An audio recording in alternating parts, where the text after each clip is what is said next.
बिस्मिल्लाहिर्रहमानिर्रहीम अस्सलाम वालेकुम रहमतुल्लाहि व बरकातहू। आई एम मोहसिन नकवी और हम डिस्कस कर रहे हैं फंक्शनल एनालिसिस के बारे में। लास्ट वीडियो में हमने एक लेमा डिस्कस किया था जिसमें हमने प्रूव किया था कि अगर हमारे पास लीनियर कॉम्बिनेशन होगा तो लीनियर कॉम्बिनेशन का जो नाम होगा यानी एक वेक्टर जो कि लीनियर कॉम्बिनेशन की फॉर्म में है उसका जो नाम होगा वो ग्रेटर देन और इक्वल टू होगा constant multiple of its coefficient and it's mod. तो ये लेमा हमने प्रूव किया था। नेक्स्ट हमारे पास आज की वीडियो में हम एक थ्योरम डिस्कस करने चले हैं जो कि काफी इंपॉर्टेंट है जिसको हम बोलते हैं कंप्लीटनेस थ्योरम। थ्योरम की स्टेटमेंट हमारे पास क्या है? स्टेटमेंट कुछ यूं है कि एवरी फाइनाइट डायमेंशनल सब स्पेस ऑफ अ नाम स्पेस। स्टेटमेंट ये कहती है कि किसी भी नाम स्पेस की जो फाइनाइट डायमेंशनल सब स्पेस होगी वो क्या होगी? इज कंप्लीट, वो हमेशा कंप्लीट होगी। कोई भी नाम स्पेस हो उसकी जो सब स्पेस होगी वो हमेशा कंप्लीट होगी। तो सबसे पहले तो एक्सप्लेन करते हैं व्हाट इज अ कंप्लीट।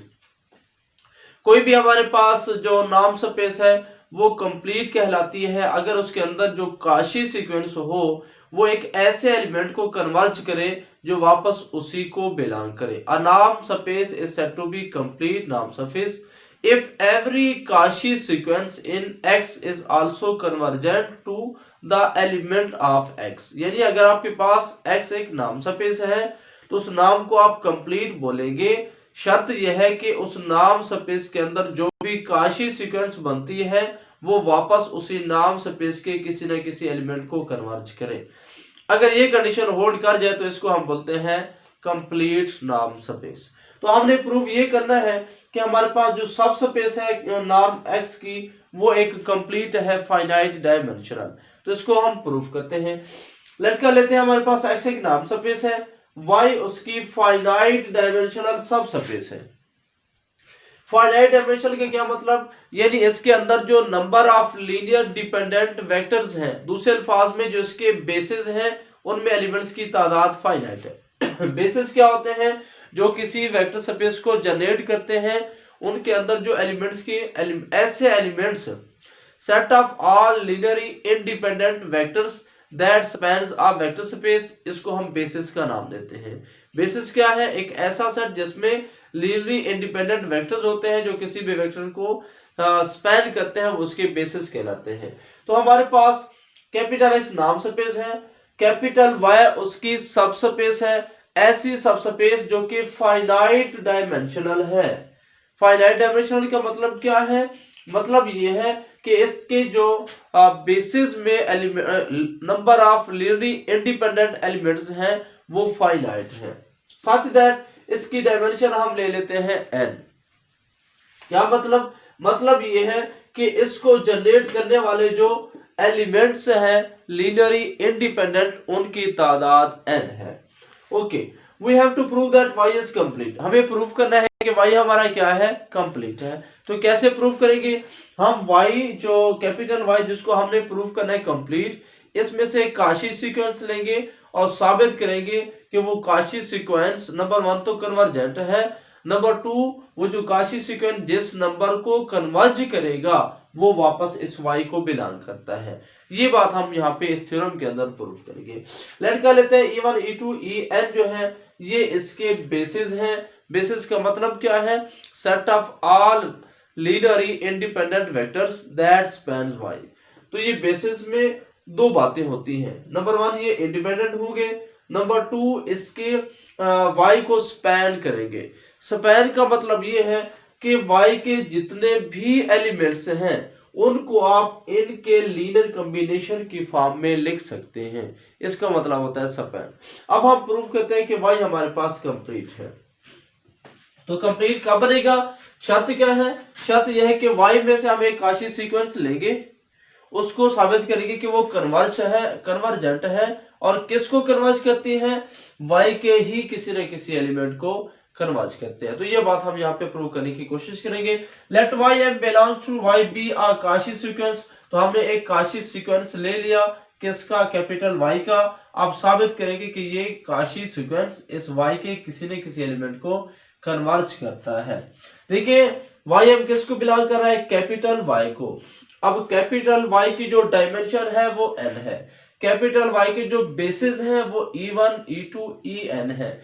इसका मतलब यह है कि कैपिटल वाई का कोई भी एलिमेंट n के लीनियर कॉम्बिनेशन के फॉर्म में लिखा जा सकता है। Ym चूंकि कैपिटल वाई का एलिमेंट है, सो Ym को भी हम n के लीनियर कॉम्बिनेशन की फॉर्म में लिख सकते हैं। That is Ym can be written as, Ym को आप यूं लिख सकते हैं is equal to A1m E1 plus of A2m E2 plus of so on. ये हमारे पास E1 E2 का लीनियर कॉम्बिनेशन है ANM इनटू EN। या आप समेशन की फॉर्म में लिखना चाहें तो इसको आप लिख सकते हैं summation of I varies from 1 to N AIM into EI। Similarly अगर हम इस कैपिटल Y का एक और एलिमेंट ले लें जिसका नाम रख लेते हैं YR belongs to capital Y, then YR को भी आप इसी शक्ल में ले सकते हैं। क्या लिख सकते हैं? YR is equal to A1 R E1 लिखेंगे plus of A2 R E2 plus of so on AN, उसके बाद R into EN। Summation form में हम इसको लिख सकते हैं I varies from 1 to N AIR into EI। No, अब मैंने Ym को क्या कहा? मैंने कहा Ym एक काशी सीक्वेंस है। अगर ये काशी सीक्वेंस है तो काशी सीक्वेंस की डेफिनेशन के मुताबिक Ym माइनस ऑफ YR, इसका जो नाम है वो क्या होगा? लेस देन एप्सिलॉन होगा for all M and R greater than or equal to capital N। ये हमारे पास काशी सीक्वेंस की डेफिनेशन है कि ये लेस देन एप्सिलॉन होगा। आप इसको यूं भी ले सकते हैं, this imply epsilon is greater than or equal to, किससे? ये उससे लेस है तो एप्सिलॉन इससे ग्रेटर होगा। Ym माइनस ऑफ YR ना। अब ये चीज किसके इक्वल है? इज इक्वल टू नाम ऑफ Ym किसके इक्वल है? Ym is equal to I is equal to 1 to L और AIM EI के इक्वल है, माइनस YR किसके इक्वल है? Summation of I varies from 1 to N AIR EI which is further equal to. अब इस line को आप कैसे लिख सकते हैं? मजीद आप इसको यूं भी ले सकते हैं, नाम of summation I varies from 1 to N। अब यहां से EI बाहर निकालना है तो बाकी आपके पास क्या आ जाएगा? बाकी आपके पास रहेगा AI उसकी power M, AIM minus of AIR और इसके बाहर आप वेक्टर ले सकते हैं EI। ये इसका आप नाम, इस फॉर्म में भी आप इसको ले सकते हैं। अब प्रीवियस लेमा के मुताबिक this imply epsilon greater than or equal to Ym नाम मनफी YR, और ये चीज हमारे पास किसके इक्वल है? Summation of I equal to 1 to N AIM मनफी AI into R into EI। जो हमने प्रीवियस लेमा प्रूफ किया था, प्रीवियस लेमा में हमने ये बात प्रूफ की थी कि नाम of A1 x1 plus of A2 x2 plus of so on AN xn, ये जो नाम है ये greater than or equal to है C into A1 mod A2 mod plus of so on AN mod. ये बात हमने प्रूव की थी। अब इसको आप यूं भी ले सकते हैं, नाम of summation of I varies from 1 to N AI xi। ठीक है, ये किसके? Greater than or equal to C positive है, यहाँ पे C इंटू क्या रहेगा? Summation of I varies from 1 to N A I mod, यूं आप देख सकते हैं।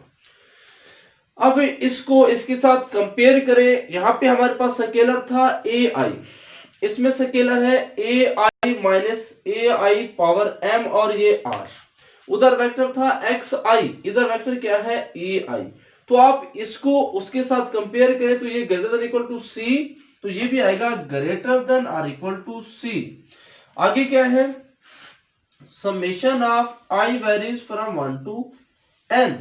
अब नेक्स्ट आप क्या लिखेंगे, यहां पे स्केलर है ए आई, इधर स्केलर क्या है हमारे पास A I M minus of A I R. So आप ले सकते हैं कि एप्सिलॉन इससे ग्रेटर है और ये इसके इक्वल है, इसको आप ले सकते हैं this term is greater than और equal to C into this. So आपके पास रिजल्ट क्या आएगा, इस लेमा को यूज करते हुए हमने ये वाला रिजल्ट लिखा। नाउ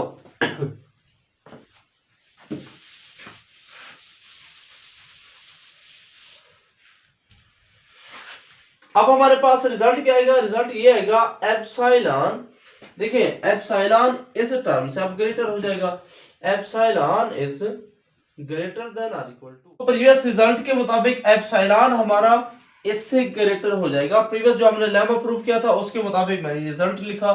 सो आप लिख सकते हैं एप्सिलॉन इज ग्रेटर देन और इक्वल टू दिस टर्म, कौन सी term, greater than equal to C into summation of I varies from 1 to n into ai minus of ai r. This can be also written as summation of I varies from 1 to n aim minus ai r less than or equal to epsilon over c which is equal to epsilon dash। तो इसका मतलब ये होगा summation of I is equal to 1 to n A I M minus of A I R, ये क्या आएगा less than हमारे पास epsilon dash for all M and R greater than और इक्वल टू n आ जाएगा। अब ये हमारा मॉड की शक्ल में आएगा लेमा के मुताबिक।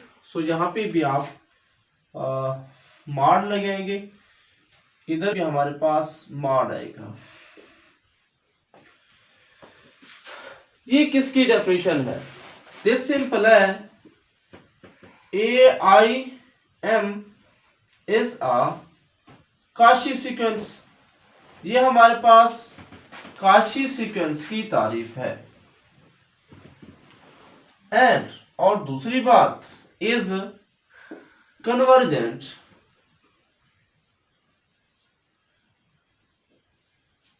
To R or C. अब देखिए ये जो हमारे पास हमने वेक्टर में डिफाइन किए थे ये वाले स्केलर्स ए आई, ये हम दो में से ले सकते हैं, या तो हम रियल फील्ड में से ले सकते हैं या हम कॉम्प्लेक्स में से ले सकते हैं। जब हम वेक्टर्स का कॉम्बिनेशन बनाते हैं वेक्टर्स का, तो कॉम्बिनेशन बनाते हुए हम ए आई वेक्टर ले रहे हैं और ए आई, तो ये हम स्केलर ले रहे हैं। स्केलर या तो हम रियल में से लेते हैं या कॉम्प्लेक्स में से लेते हैं। सो ये हमारे पास काशी सीक्वेंस है, वो या तो हमारी रियल में कन्वर्ट होगी या किस में होगी, कन्वर्ज होगी कॉम्प्लेक्स नंबर्स के अंदर, और किसी के अंदर कन्वर्ज नहीं हो सकती। अब ये जो रियल और कॉम्प्लेक्स है ये दोनों कंप्लीट्स है, ये दोनों क्या है, ये हमारे पास रियल और कॉम्प्लेक्स दोनों कंप्लीट्स है। नो अब लेट कर लेते हैं कि हमारे पास ये जो, अब ये तो समझ आ गया कि ये रियल काशी सीक्वेंसेस हैं जो रियल या कॉम्प्लेक्स में कन्वर्ज कर रही हैं। इसका मतलब लेट कर लेते हैं कि ये जो I1 है ये किस में कन्वर्ज होती है, A1 में। सिमिलरली ये जो AI2 है M की जगह पे 2 पुट करें, लेट करते हैं ये कन्वर्ज करती है 2 में। सिमिलरली रिजल्ट आप ड्रॉ कर सकते हैं कि लेट करें AIM किसको कन्वर्ज करती है, AI को। अब ये AI क्या कहलाएगी, is the limit of A आई, ये हमारे पास ए आई एम की क्या बन जाएगी, लिमिट बन जाएगी। कैसे, हमें पता है कन्वर्जेंस में एक सीक्वेंस या एक फंक्शन जिसको कन्वर्ज करे वो इसका लिमिट कहलाता है। सो ये हमारे पास इसकी लिमिट बन जाएगी। यहाँ पे रिजल्ट हमारा क्या बना कि ये जो टर्म्स, ये जो डेफिनेशन है ये काशी सीक्वेंस की है। ये टर्म्स इस तरह की डेफिनेशन काशी की होती है, ये काशी है बट किस में है, रियल में या कॉम्प्लेक्स में, क्योंकि वेक्टर यहाँ पे नहीं पड़े हुए, लिहाजा ये किसी नाम स्पेस या वेक्टर स्पेस में नहीं होगी, ये स्केलर में पड़ी हुई है, लिहाजा ये हमारे पास या तो रियल में होगी या कॉम्प्लेक्स में होगी। अब ये जो रियल और कॉम्प्लेक्स है ये दोनों हमारे पास कंप्लीट है। क्या मतलब, मतलब ये है कि इनके अंदर कोई भी काशी सीक्वेंस हो तो वो रियल में या कॉम्प्लेक्स में कोई भी काशी सीक्वेंस हो तो वो वापस इन्हीं में कन्वर्जेंट होती है। लिहाजा ये सीक्वेंस ए आई एम हमारे पास काशी है, लिहाजा ये भी कन्वर्जेंट होगी। लेट कर लेते हैं कि इसकी जितनी भी बाकी सब सीक्वेंसेस बनती है A I one two M, ये सारी की सारी कन्वर्जेंट है। कन्वर्जेंट है ये बात क्लियर है क्योंकि आर और सी हमारा कंप्लीट है। कंप्लीट के अंदर हर काशी सीक्वेंस जो होती है वो कन्वर्जेंट होती है। सो ए वन ए टू ए आई को कन्वर्ज कर रही है। नो अब अगर ये सारी लिमिट्स हम कलेक्ट कर ले A one A two A three A I, तो आप न्यू एक एलिमेंट्स बना सकते हैं जिसमें जस्ट लिमिट्स ही पड़े हों। y is equal to A one E one plus of A two E two plus of A N E N. ये आपने क्या किया, इन लिमिट्स पर मुश्तमिल एक नया एलिमेंट्स बना लिया। अब ये जो एलिमेंट्स है किसको बिलोंग करेगा, कैपिटल वाई को मस्ट है बिलोंग करेगा। क्यों, कैसे पता चला हर वो एलिमेंट जो E1, E2, E3 and En का लीनियर कॉम्बिनेशन होगा वो मस्ट है Y में चला जाएगा, क्योंकि Y के basis E1, E2, E3 and En है, लिहाजा Y का कोई भी एलिमेंट होगा वो इनका लीनियर कॉम्बिनेशन जरूर बनेगा। क्योंकि ये Y इनका लीनियर कॉम्बिनेशन बन रहा है सो ये भी मस्ट है किसमें होगा, कैपिटल Y में। नो लास्ट पॉइंट है हमारा कि YM मनफी Y, ये नाम चेक करें, जरा चेक करें कि ये जवाब क्या आता है। YM किस में था, ये हमारे पास सीक्वेंस है जो कि कैपिटल M को बिलोंग करती है और हमने कहा था YM काशी सीक्वेंस है। हमने प्रूव करना था कि ये ऐसे एलिमेंट को कन्वर्ज करेगी जो वापस Y को बिलोंग करे। अब ये YM इस Y को कन्वर्ज करेगी, Y भी हमारा कैपिटल Y को बिलोंग करता है, YM भी हमारे पास काशी सीक्वेंस है जो कि इसको बिलोंग करती है, तो हमारा रिजल्ट प्रूव हो जाएगा। YM मनफी Y किसके इक्वल आ जाएगा, is equal to summation of I from 1 to N YM की वैल्यू मैं पुट कर रहा हूं, तो ये क्या है AIM EI minus of Y की वैल्यू क्या है, ये वैल्यू Y की है, इसको आप समेशन की फॉर्म में ले सकते हैं 1 टू N AIEI नाम। इट मींस नाम ऑफ YM मनफी Y इज इक्वल टू, अब ये चीज किसके इक्वल आ जाएगी, norm of summation I varies from 1 to N AIM मनफी AI इनटू आप EI बाहर निकाल सकते हैं। अब ये जो रिजल्ट है हमारा, ये अगर आप इसको ओपन फॉर्म में लिखना चाहें YM माइनस Y नाम इज इक्वल टू, अगर आप इसको समेशन की फॉर्म में लिखें तो ये क्या आएगा, norm of I1 to this है, तो आप ले सकते हैं 1M मनफी A1 इंटू E1 प्लस आप पुट करते जाए तो आखिरी आपके पास क्या आएगा, ANM माइनस AN इंटू क्या आएगा EN। अब गौर करें दरमियान में प्लस है, आगे 2 आएगा 3 आएगा एंड सो ऑन, प्लस है तो ये चीज हमारे पास बनेगी लेस देन और इक्वल टू, इन सबको सेपरेट करें, नॉर्म ऑफ A1M मनफी A1 इनटू E1 plus of so on, और आखिरी वेक्टर क्या आएगा, norm of ANM minus of AN into EN vectors. तो ये हमारे पास less than or equal to हो जाएगा। ठीक है, क्यों? क्योंकि दरमियान में प्लस है। नॉर्म की लास्ट प्रॉपर्टी ये थी कि x plus of y norm less than or equal to होता है norm of x plus of norm of y, अलग अलग नॉर्म के। तो हम इसको यूं भी ले सकते हैं कि वाई एम माइनस वाई जो नॉर्म है बेसिकली लेस देन और इक्वल टू है। किससे लेस देन और इक्वल टू है? इनको अगर आप समेशन की फॉर्म में लिखें, summation of I varies from 1 to, अब वाई एम मनफी वाई जो है वो less than equal to i from 1 to 1 a I m मनफी ए आई मॉड इनटू ई आई नाम के इक्वल है। अब फर्दर क्या है हमारे पास?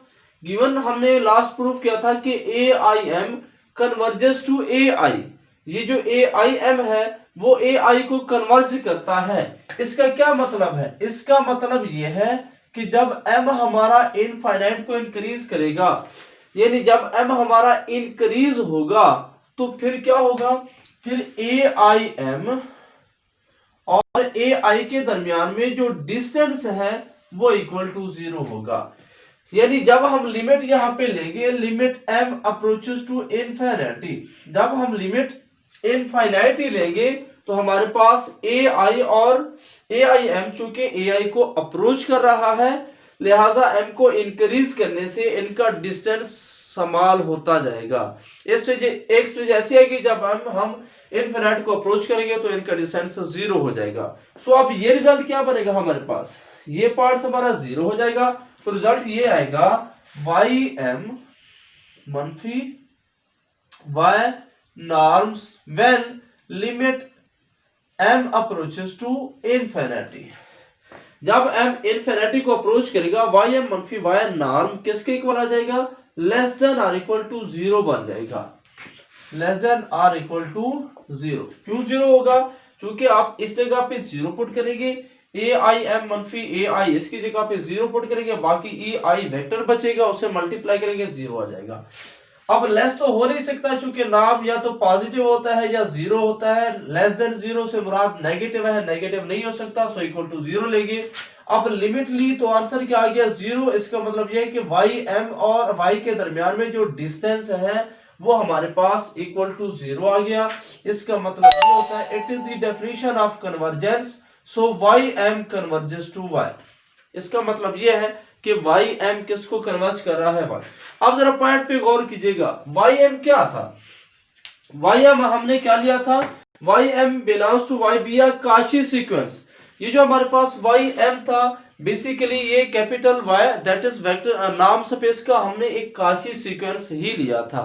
अब ये स्मॉल वाई क्या है? स्मॉल वाई को हमने डिफाइन किया है ए आई ई आई की फॉर्म में। ये भी किसका एलिमेंट है? कैपिटल वाई का। अब देखिए तो इसका क्या मतलब हुआ कि काशी सीक्वेंस एक ऐसे एलिमेंट को कन्वर्ज कर रहा है जो कि वापस किसको बिलोंग करता है?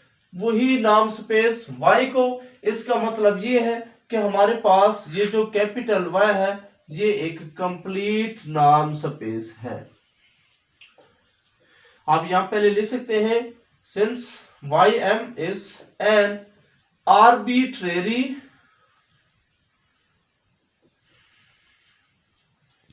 Cauchy sequence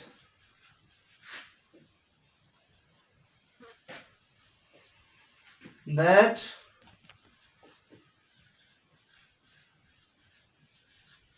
converges to y belongs to y। इसका मतलब ये है this imply y is a complete norm space। बस साबित हुआ कि y हमारे पास कंप्लीट नॉर्म स्पेस है। कैसे पता चला हमें? क्योंकि हमने एक आर्बिट्रेरी कैपिटल Y में से एक आर्बिट्रेरी सीक्वेंस लिया जिसका नाम YM रखा। YM एक ऐसे एलिमेंट को कन्वर्ज कर रहा है जो कि वापस उसी कैपिटल Y को ही बिलोंग करता है। तो यही डेफिनेशन है हमारे पास कंप्लीट नॉर्म स्पेस की कि एक नॉर्म स्पेस कंप्लीट कहलाती है अगर हम उसमें से काशी सीक्वेंस लेते हैं। काशी सीक्वेंस ऐसे एलिमेंट को कन्वर्ज करे जो वापस उसी नाम का एलिमेंट हो, सो हम कहते हैं ये हमारे पास कंप्लीट है। तो बस साबित हुआ कि हमारे पास कोई भी फाइनाइट डायमेंशनल सब स्पेस होगी या दूसरे अल्फाज में कोई भी फाइनाइट डायमेंशनल हमारे पास नाम स्पेस होगी वो हमेशा कंप्लीट होती है। तो यहाँ पे हमारा थ्योरम क्लियर हुआ। उम्मीद करता हूँ कि ये टॉपिक आपको क्लियर हो चुका होगा। तो इंशाल्लाह नेक्स्ट वीडियो में हम इक्विवेलेंट नाम के बारे में डिस्कस करेंगे। At the end, Allah Hafiz.